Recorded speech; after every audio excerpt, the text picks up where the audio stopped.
What? Are we going to see any kind of a statement? Not today, but we might shortly, yes. But was a positive meeting? Do you think it was positive? Are you That was satisfied? a good meeting because we spoke out, we listened to Geir and Jean-Pierre, who came with comments on the situation on the ground. And the Council, I think, was more or less united on the need to preserve the territorial integrity and unity of Syria, to ensure the protection of civilians, to ensure that humanitarian aid is coming to the needed population. So basically that was it. But look, everyone was taken by the events by surprise. Everyone, including the members of the council. So we have to wait and see and watch how and evaluate how the situation will develop. What about Golan Heights? What about the Golan Heights? Forces ambassador from Syria. What about the Golan Heights? Golan Heights is an Israeli occupied territory, and we hear conflicting messages coming from Israel. First, Netanyahu said that Andov is irrelevant. Then the Israeli ambassador sent a letter saying that these are temporary decisions given the vacuum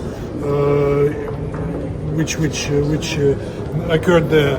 And then Netanyahu at a press conference again said about the Golan Heights as an integral part of Israel. But now we don't know what part of Golan Heights he considers to be an integral part of Israel, with them violating the buffer zone. You know that the Syrian PR sent today a letter to the President of the Security Council and the Secretary General, focused mainly on the Israeli violation of the Andov agreement and the continuing aggression of Israel against Syria, which continues as we speak with them.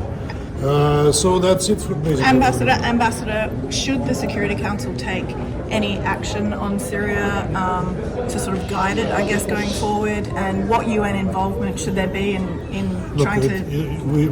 We were talking about the need to work out a document by the Council. Not today. I mean, nobody was ready for that today. But I think in the coming days, hopefully, sooner rather than later, we will see one. And what about the involvement of HTS? Status of Russian forces in Syria, Ambassador. Will you be pulling out your Air Force people? You're asking your own person, okay? Ambassador, HTS. Should the Council remove HTS? We didn't come to discuss that issue, but that's an issue, of course, because they are listed and they are not delisted, and the State Department recognizes Giuliani as the leader of HTS, and it's offered a ransom of $10 million for those who can help detain him. And I told the Americans, give us $10 million. We know how to help him, and give you the address where you can hide. And what did they say? What did they say? What did they say? You got $10 million? Thank you very much. Thanks, Ambassador. He said, referenced the bounty on Giuliani's head and said, offered to go find him for you. He probably knows where Giuliani is, but look, the situation. Let me just talk about as best I can what happened in the consultations. I think they were serious discussions, and I think again I'm speaking in my national capacity here and not as a president of the council. We are working to see if we can get to some press elements or a press statement. It'll probably take a little bit more time. But I think what you saw around the room was a great respect and great understanding of what's going on the ground right now. It's a very fluid situation, but just about everyone spoke about the need for Syria's sovereignty, territorial integrity, and independence to be respected. Concerned about the humanitarian situation. I think a lot of uncertainty about what's going to happen in the future. But I think certainly from the United States perspective, we're going to do everything we can to make sure that our forces in the region are protected and that our friends and allies are not subject to any threat by this new regime. And we also want to prevent a humanitarian catastrophe from happening. I'm not saying we're at that kind of point yet, but we want to make sure that something like that doesn't arise. So we're going to continue to work, talk to all the various players in the region as this situation plays out. And as many folks said in the consultations, and I feel free saying this, is that the situation is extremely fluid and is likely to change day to day for the time being. So we'll just have to see where things go. Is there any discussion yet about removing HTS from the sanctions list? No, that's something, again, that's into the future now. We're really focused right now on trying to see where this situation goes. Can there be a governing authority in Syria that respects the rights and dignities of the Syrian population? And as I said, making sure that U.S. forces are protected. This is from a U.S. standpoint, and making sure that our friends and allies are secure and not under threat from the authorities emanating from Syria, and the humanitarian situation. And that was a great concern to a number of countries. Any concern for Peterson's the priority number one? What's Geir Peterson's priority number one? I don't want to talk, in details about what their priorities, but I think he shares some of the priorities that I just laid out, that are priorities of a number of states around the country, and they're working hard. It's fluid for them, obviously for them as well, and they're trying to do what they can to make sure that the situation doesn't evolve into hostilities, conflict, humanitarian catastrophe. The UN is on the ground there, and I know that operations were suspended by some organizations, but some are restarting. So again, very fluid, and we'll just have to see. What is the intention of the statement? tell There you enough that means? he was doing?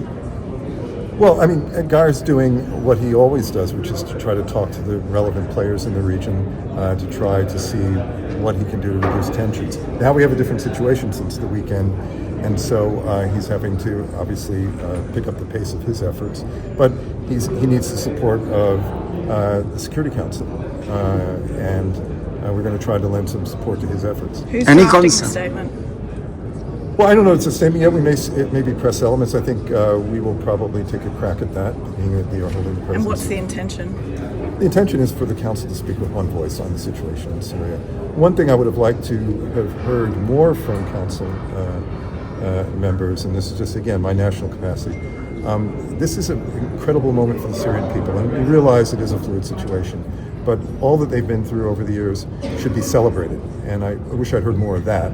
But that doesn't mean countries didn't feel that. I think countries are really focused on how uncertain the situation is and what comes next, and rightly so. But with so many vetoes at the Council on the Syrian file for so many years, it's very hard to imagine you speaking in one voice. How can you imagine that? Well, I think this is a new situation now. No one expected the Syrian forces to fall like a house of cards. And it took a lot of people by surprise. I mean, we saw some indications of this in the lead up to what happened, but the speed in which this happened was quite extraordinary. So this is a new opportunity with also some great risks as well. But we want to try to take advantage of the opportunities before other nefarious actors try to take advantage of it for not so good purposes. Ambassador, any concern for chemical weapon? Yes, that is an issue that's obviously a big concern of ours and others, and it did come up in the discussion. And we, of course, as the U.S., are looking to do whatever we can to make sure that, again, those munitions are as secure as they can be, and ensure that they don't get into the wrong hands. Are you confident you know where they are? I don't want to speak about our level of comfort. I mean, anytime you've got chemical weapons in a place where it's just going through this kind of a situation of change of governance, you have to be concerned. How would you characterize Russia, given Russia's role in this conflict? How would you characterize their dispositional position in the council today? Well, a little bit of how should I say, a little deflection to try to focus on some of the Israeli comments. I, of course, wanted to make sure that and remind colleagues about those who have supported the regime and the importance of this moment for the Syrian people. So I think the Russians are quite aware of their inability to really control what happened. And I mean, this is just a great testament to the Syrian people. And again, that's why I focus on this. Because we've all seen the celebrations in the streets. It's been extraordinary, and we need to support them. But again, we're under no illusions about how challenging this is going to be going forward. But at least for the moment, let them enjoy the little bit of freedom they have from that ruthless regime. How does the U.S. think Assad should be held accountable? He should be held accountable. That will need to be determined by international institutions that deal with these questions. So I don't want to say that, but he needs to be held accountable. him and the regime elements that supported him, and frankly, those states that supported that regime. Do you see any new role for UNDOF or any new mechanism there? Well, UNDOF has a role to play, and we have to do what we can to make sure that UNDOF's role is respected, that they're not under attack by any elements of this rebel alliance, and from other forces. So right now, we did obviously speak with Jean-Pierre, and he expressed some of his concerns, a lot of which we share. And so we'll do everything we can to ensure that UNDOF has the resources and the support it needs to continue to do its job. What are his key concerns? I want to get because this is closed consultation. Just between us. It's just between the I don't know, the Just 20 between of us. all of us. And on HTS, was it discussed in the council, the sanctions, and was there any? No, there wasn't really. It was just questions about, where is this group going from here? What kind of support does it have? Those kinds of questions. Again, all things we all are interested in, finding out about. We've heard a lot, but we need to see the actions, and hopefully they will live up to some of the words that they used over the weekend, which was, respecting the rights of Syrians, all the things you heard. But we'll see.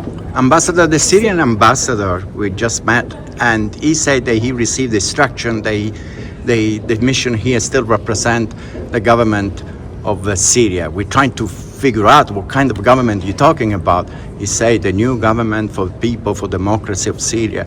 But do you know who represents Syria in this moment here at the UN? Well, right now, their credentials, the Credentials Committee met not that long ago, and it's not that long ago, I think maybe a week and a half or so ago. So I don't think that's, I think that issue for the moment is where it is, about who represents Syria here. Now, let me just leave it at that. You guys are on the Credentials Committee. We're on the Credentials Committee, so the Russians, I believe, the Chinese, and there are others who are on that committee. So, let me just leave it there. Ambassador, how closely is the Biden administration communicating with the incoming Trump camp on what's happening now in Syria? I think I just refer to what Jake Sullivan said over the weekend, which is that he's had certainly conversations with his counterpart who will be coming in for the Trump administration, and they've had good conversations, and I'm sure this is one of those issues that they talked about. And then any updates from, I guess, this morning on where Austin Tice might be? No updates on that, but we are looking obviously very, very, very hard. We want to bring him home to his family. How Turkey and United States are closely working in Syria? Well, you mean how is Turkey? Turkey and United States, how closely Look, are we're NATO allies and partners, and so we're working closely together. We will be in the coming days and weeks and months as we're all trying to figure out where things are going to go in Syria. And again, this is a moment of great opportunity. That's why it's so important for all of us to work together, so that we get a transition that the Syrian people can support and that represents them, and not something else. But at the same time, we know that Turkish-backed groups are attacking the Syrian democratic forces in northern Syria. What's the USA position about that? Well, look, we want to make sure that there's some stability and tranquility in Syria right now. It's a very difficult time, and these types of flare-ups will happen from time to time. But the most important thing is that all of our key partners, along with us, are going to work to try to bring about a stable situation in Syria, something the Syrian people desire deeply and have for quite a long time. What role do you think the Security Council can play in this transition? We hope a positive role, and we're going to see if we can get a unified message over the next day or so that we can speak. There's a demand for the Council to speak, and hopefully we'll be able to do that. Do you think it needs to be changed, the consideration of a terrorist group that is now in charge of the government? Look, it's hard for me to stand here and tell you what should or should not happen. What I will say is that the authorities that are in power right now in Syria are being watched closely by the international community, and we want to make sure that they live up to the things that they said they were. We want to see a democratic Syria that respects the rights and dignities of the Syrian people. That's all the Syrian people want. That's what we want as an international community for them. So their human rights have to be respected. And we'll just see how this develops. But we will be pushing on all of those to make sure that they do happen. But how can the Security Council deal with an organization that is considered? Well, we're not necessarily dealing with an organization right now. What we're trying to do is come up with a unified voice in terms of either press elements or a statement. But that's about all we can do at the moment as things continue to play out. So we'll be watching along with all of you to see where things go, and hopefully they'll go in a good direction. Thank you. Thank you. Thanks, everybody. Is it still raining out?